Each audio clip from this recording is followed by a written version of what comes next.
تو وکالت ایک طرح سے میری گھٹی میں تھی، لیکن فیمیلز کا وکالت کی طرف بالکل رجحان نہیں تھا اور نہ کوئی آنے دیتا تھا اس شعبہ میں کہ فیلڈ مردوں کی کھلاتی تھی۔ یہ ایک المیہ بھی ہے جی، جبکہ معاشرہ قانون و عدل انصاف سے بنتا ہے، اور اگر یہ چیز ہمارے اندر سے، ہمارے ارد گرد سے اور ہمارے کنسٹیٹیوشن سے، ان چیزوں سے نکال دی جائے تو معاشرے کو جنگل بننے میں دیر نہیں لگے گی۔ تو آج اور پھر میں نے سفر نامہ لکھا، جی اور میں سرگودا کی پہلی سفر نامہ نگار خاتون۔ ماشاءاللہ سفر نامہ کی مجھے اس طرح تحریک ملی کہ مجھے یہی بات آپ کی ٹھیک ہے کہ اشرافیہ کا ہاتھ ہے اور مائٹ از رائٹ، وہی جس کی لاٹھی اس کی بھینس والا قانون ابھی تک ہمارے ملک میں چل رہا ہے، پارلیمانی آئین دی ہے، لیکن جب اس آئین پہ عمل ہی نہیں ہونا تو اس کا کیا فائدہ۔ 1973 میں آئین آیا اور آج تک ہم لاقانونیت کا شکار ہیں، اور جب تک مجرم کو سزا نہیں ملے گی باثر لوگ اپنا پیسہ لگا کر سائڈ پہ ہو جاتے ہیں۔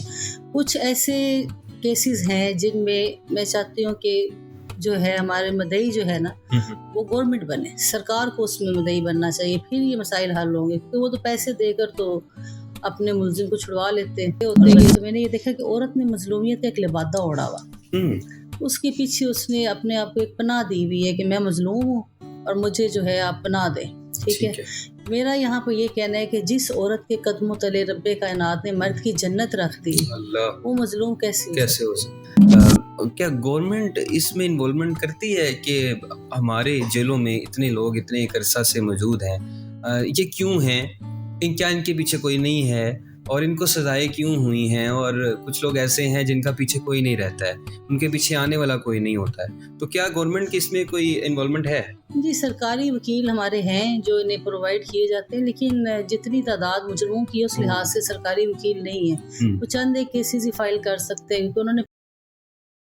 السلام علیکم، میں زیف اشرف آسمی اور آپ دیکھ رہے ہیں زیفیات۔ آج کی پوڈ کاسٹ میں آپ کو خوش آمدید، امید کرتا ہوں آپ خیریت سے ہوں گے۔ مجھے، میرے گیسٹ کو اور میرے پورے پاکستان کو اپنی خصوصی دعاؤں میں یاد رکھے ہوئے ہوں گے۔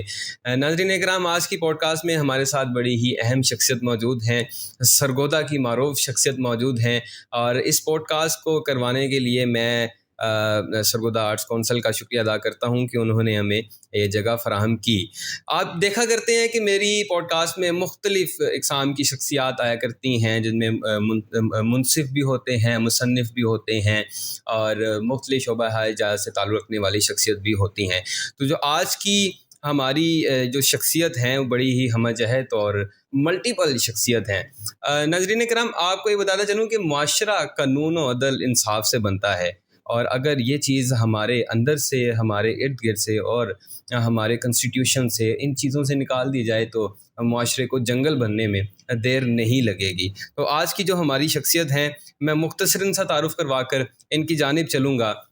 آپ سرگودا کی پہلی جو وہ سفر نامہ نگار ہیں، اور اس کے ساتھ ساتھ آپ ایڈوکیٹ ہائی کورٹ ہیں، اس وقت وائس پریزیڈنٹ ڈسٹرکٹ سرگودا کی ہیں، اور اس کے ساتھ ساتھ آپ سینئر وائس پریزیڈنٹ نلائنڈ ایسوسیشن ہیں، اور پھر آپ وائس پریزیڈنٹ برداشت تنظیم ہیں۔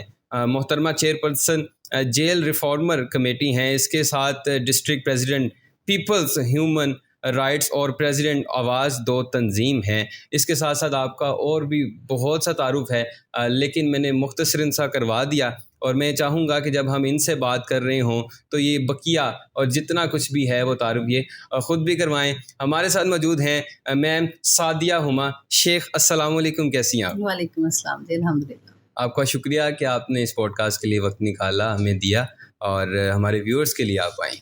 تو ہم اپنے اتنا لمبا تو میں نہیں کروا سکتا تھا پوڈ کاسٹ کا، آپ کو پتہ ہے ایک ڈیکورم ہوتا ہے۔ میں چاہتا ہوں کہ آپ سے آغاز کرتے ہیں، آپ بتائیے اپنی زندگی کے حوالے سے، اپنی جو بیسکس ہیں اس سے سٹارٹ کیجئے، اور ایک اچھی قانون دان بننے تک کا سفر وہ کیا تھا؟